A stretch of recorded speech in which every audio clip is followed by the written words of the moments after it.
This is Jamie Drummond for Good Food Revolution. I am sitting here with Dan Donovan at Hooked, the brand new Fishmonger on Queen Street East. How are you today, Dan? Very well, thanks, Jamie.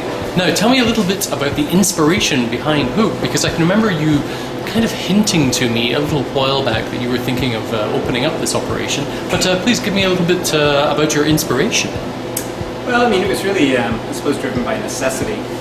Kristen and I found it very hard to get good quality fish, but more importantly, we couldn't get answers to where the fish was coming from.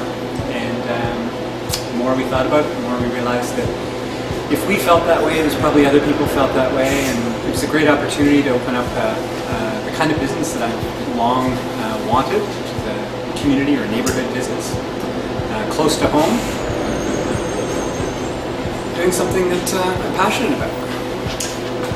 When do you think you were first aware of the fact that sustainable seafood was an important thing?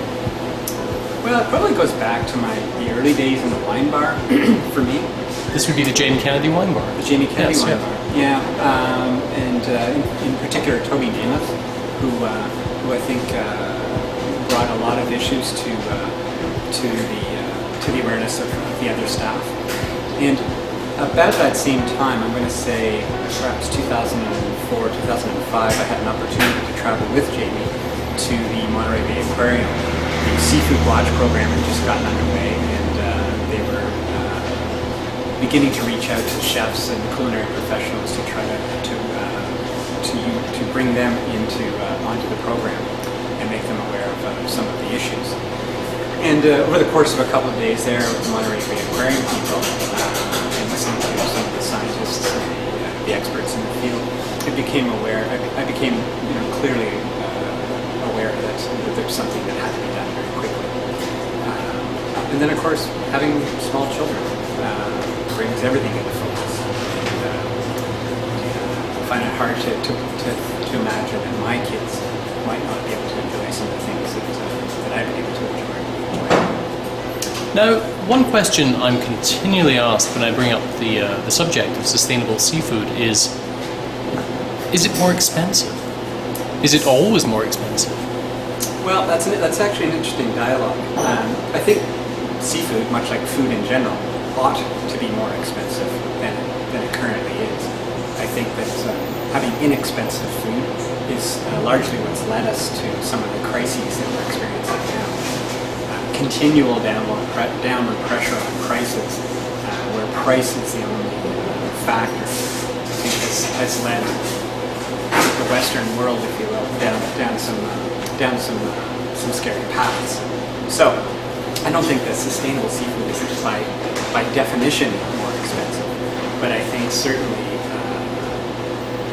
sustainable practices need to be paid appropriately. So if you're going to have, so for me, sustainable seafood is there's a lot of elements to sustainability. So clearly, it's are the stocks themselves sufficient? So is the species reproducing at a rate high enough to withstand our fishing? So that's number one. Number two is the method of fishing neutral to the environment? So is it damaging the environment anyway? If it is, then it's something we clearly ought not to do. So the method of fishing is important. So it's to the environment, whether it's to the bottom of the ocean or the beaches, coral, or to other species. So it's in bycatch and those sorts of things. So those are important elements. There's also an element of sustainability which has to do with the people who fish. And I think that it's one that's often forgotten, is it not?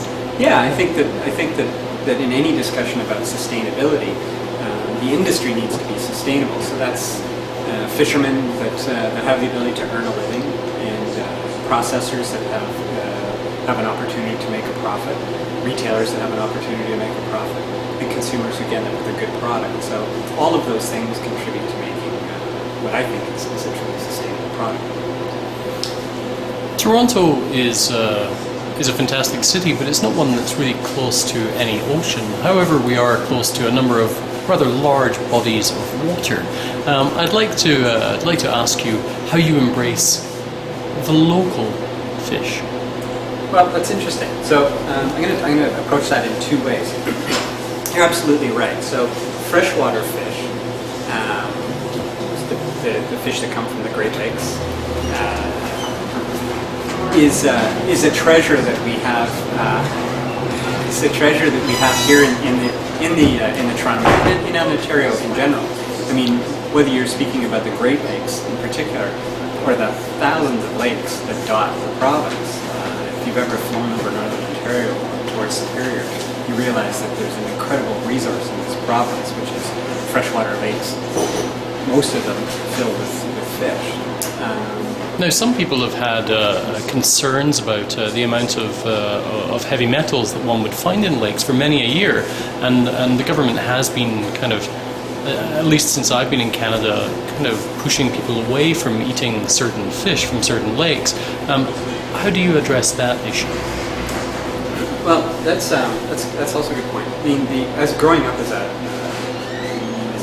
boy in Ontario, through the 70s in particular, there was a lot of environmental crises hit the news, and people became clearly aware of some of the damage that we were doing to our lakes and rivers. And we were very, as a society, we were very, very careless in how we treated that resource. And I think that today we ought to be celebrating the successes that we've had in cleaning up the Great Lakes. I think that the work that's been done in the Great Lakes is a great success story that we should all be looking to as inspiration as we move forward and take on new issues in sustainability and environmental areas. I think it's very easy to feel that you're up against something that can't be changed.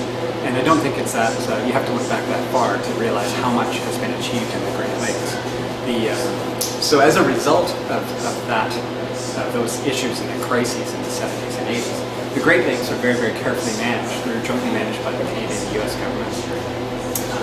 All of the fish that come out of the Great Lakes are tested by both US and Canadian governments on a regular basis. There's very strict protocols in place for the allowable levels of mercury, PCBs, and other toxins. The Canadian levels are roughly one-half what the allowable levels are in the US. So we have stricter levels in Canada. And we choose fish from the southern basin of Lake Huron, which has particularly low levels amongst all of the Great Lakes. In fact, they're routinely testing in at about 10% of the allowable levels, so very, very low. Conversely, ocean fish are generally not tested at all. There's very, very little protocol to test ocean fish. And there's certainly problems with ocean fish as well, particularly mercury levels in some of the larger pelagics, the tunas and salmon. Pelagics? Pelagics, larger fish that live in the middle water column of the oceans. They're long-lived fish, and mercury is something that accumulates over time. So at Hooked, we choose our species carefully with that in mind, and we always request the smallest of the harvest. So in our pickerel and our perch, we always take the smaller specimens from the catch. And in our albacore, anything that we bring from the West Coast, we take the smaller fish as well. So in particular our albacore is very, very small. Our halibuts are small. We choose the smaller fish because they're going to have lower accumulations. Now, I'm assuming that you end up buying seasonally because certain things come into season when it comes to various types of seafood. Right now, we are at the very, very end of March. Sorry, just had to check there. What's really exciting you right now? What do you have in store that you would that really is floating your boat? Well, floating my boat. This is the beginning of the season, really, for Canadians. Everything is just beginning to open up now. We took in our first halibut from the Queen Charlotte Islands last week. So we're about, for us, we're about 8 days into halibut season. We've been through hundreds of pounds of these beautiful fish in the last few days, and they're absolutely spectacular. I picked up our first shipment of black cod, or sablefish, from the Queen Charlotte Islands as well today. It's spectacular. It's just opened. Chinook salmon is open now about a week. Very, very small catches this year. The early salmon are quite small, and the market is pretty tight for it. So we have a hard time getting at them. And then lake fish. I had a call from Purdy's today, and they're just getting the boats out now, so we'll have fresh fish arriving probably Thursday morning or Friday. Fantastic. So Dan, one final question I have for you is, what are your thoughts on frozen fish? I think that frozen fish is the future. I think that the technology in freezing has advanced enormously in the last 2 decades. In particular, cryo-freezing or flash freezing. Is this the freezing that's done on the boat, or just as soon as the fish is caught? Exactly.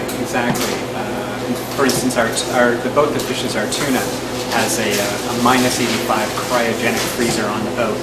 And so when they bring a fish on the boat, there's only 3 guys on the boat, when they bring a fish on the boat, they dress it right there and have it in the freezer so it's frozen solid within 50 minutes.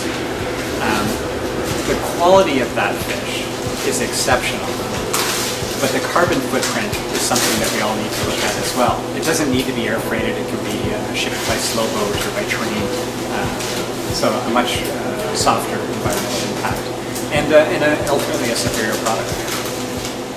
Fantastic. Well, Dan Donovan of Hooked, thank you very much for joining us at Good Food Revolution. We think you're a marvellous addition to the good food movement in the city of Toronto and Southern Ontario, Canada and the rest of the world. Dan Donovan, thank you very much.